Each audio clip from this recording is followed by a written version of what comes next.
जगन्नाथ दासकर साधना पीठ बड़ ओडिया मठ बड़ ओडिया मठ तरफ प्रस्तुत करा जाइथिबा फुलुर तेल पहुँचब बड़ देउଳରେ बड़ देउଳର अनवसर गृह महाप्रभु ज्वरे पीड़ित सेथिपाई बड़ ओडिया मठरू फुलुर तेल पहुँचब बड़ देउଳରେ बड़ देउଳରେ विराजित चतुर्धा विग्रह श्रीअंगरे मालिश करा जिवो फुलुर तेल एवं मालिश हवा परे महाप्रभु साष्टांग हेबे।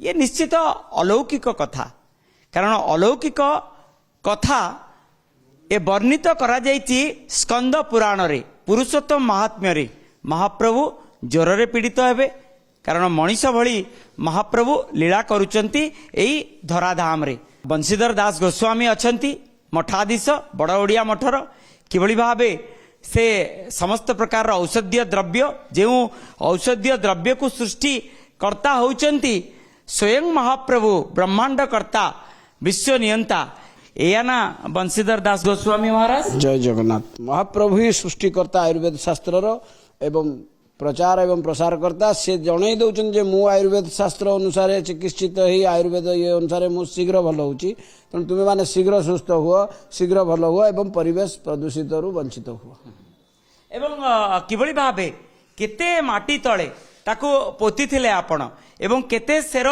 तेल पोती थिले एवं से माटी तळे पोतीबा अर्थ केउटी ना केउटी एते ठंडा थिबो जहा कि छुई देले मध्य माने जने चमकी पड़िबो बरफ भितरे हिमाचल रे जेतिकी ठंडा माटी तळे रहउतबा राशि तेल मध्य सेतिकी ठंडा पुणी से ठंडा तेल महाप्रभु मालिश हेले महाप्रभु साष्टांग हेबे ए कथा तो निश्चित हजम हो नहीं।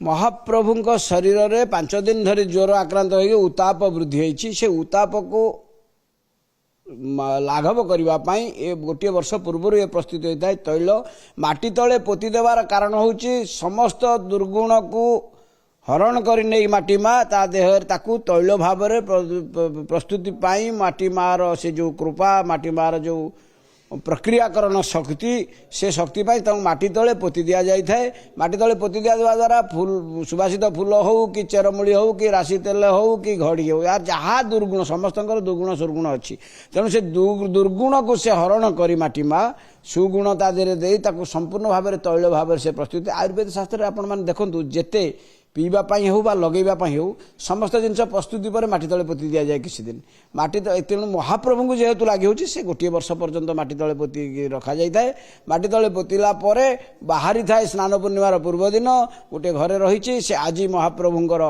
ताटी देवतांकर मध्याह्न धूप सरला परे बड़ श्रीमंदिर को विजय करा महाप्रभु ताकू लागी हेला परे सुस्थता अनुभव करेंगे यथा देही तथा देवन महाप्रभुंकर गंठी छंद समस्त जिन पीड़ा करुच्ची ज्वर आक्रांत होकर यथा देही तथा देव न्याय से अनुसार मानवीय लीला जेहेतु मर्त्य कर ये तैलर आवश्यकता रही। तैल ये तैल तो केवल नुह दिव्य पदार्थ से दिव्य पदार्थ गुड़िक कौन प्रस्तुत करिसेंती एवं क्यों क्यों समय रे माटी तले पोता जाइथिबा से घणारे देइचंती जहा फल रे ता अत्यंत आयुर्वेदीय औषध रे परिवर्तन होइछि से वर्तमान हेरा पंचमी रे जहाँ मिलुथिबा द्रव्य मिसी पोता जाय थाए एवं से भाद्र मास रे मिलुथिबा जिनस द्रव्य किछि मिली भाद्र मास थरे खोला जाए भाद्र मास रे किया फूल एवं अन्य चेरमूली किछि आस्ते आ फाल्गुन मास रे खोला जाय थाए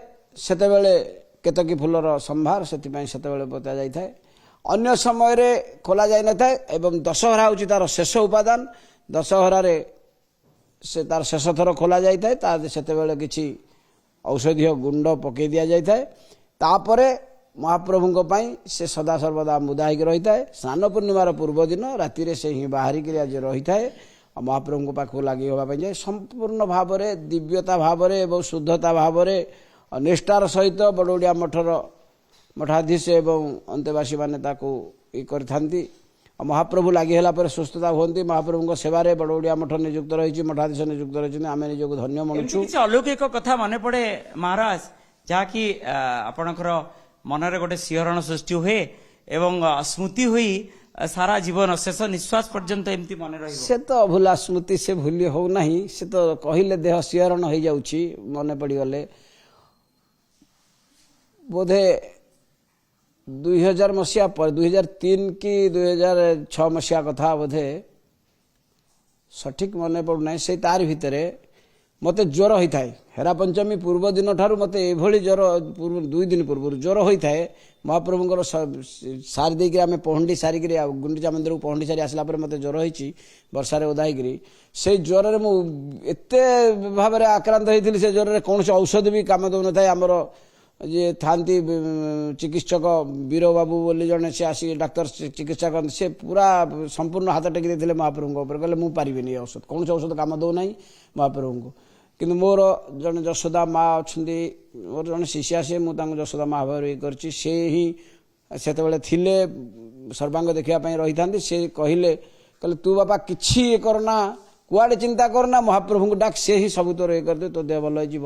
ମୁଁ ତାରି କଥାକୁ ମାନି ଗୁରୁଙ୍କ ବାକ୍ୟ ଭଳି ଭାବି ମୁଁ ତାକୁ ଜଗନ୍ନାଥଙ୍କୁ ଡାକିଲି। ମୁଁ କହିଲି ପ୍ରଭୁ, ଯଦି ମୁଁ ଆଜି ପଞ୍ଚମୀରେ ସୁସ୍ଥ ନ ହୋଇକରି ସେବା ନ କରୁଛି, ମୋତେ ତୁମେ ସମସ୍ତେ ନେଇ ଚାଲ ସନ୍ଧ୍ୟା ସମୟ ପୂର୍ବରୁ ସମୁଦ୍ର କୂଳରେ ଛାଡ଼ି ଦେଇ ଆସିବ, ମୁଁ ସମୁଦ୍ରକୁ ଡେଇଁକରି ପ୍ରାଣ ବିସର୍ଜନ କରିବି। ମୁଁ ତ ସେବାରେ ଲାଗିପାରିଲି ନାହିଁ, ଆଉ କ'ଣ କରିବି? ମହାପ୍ରଭୁଙ୍କର ତ କୃପା ହେଉନି, ମୁଁ କ'ଣ ଦୋଷ କରିଛି ମୋତେ ଦଣ୍ଡ ଦିଆହେଉଛି?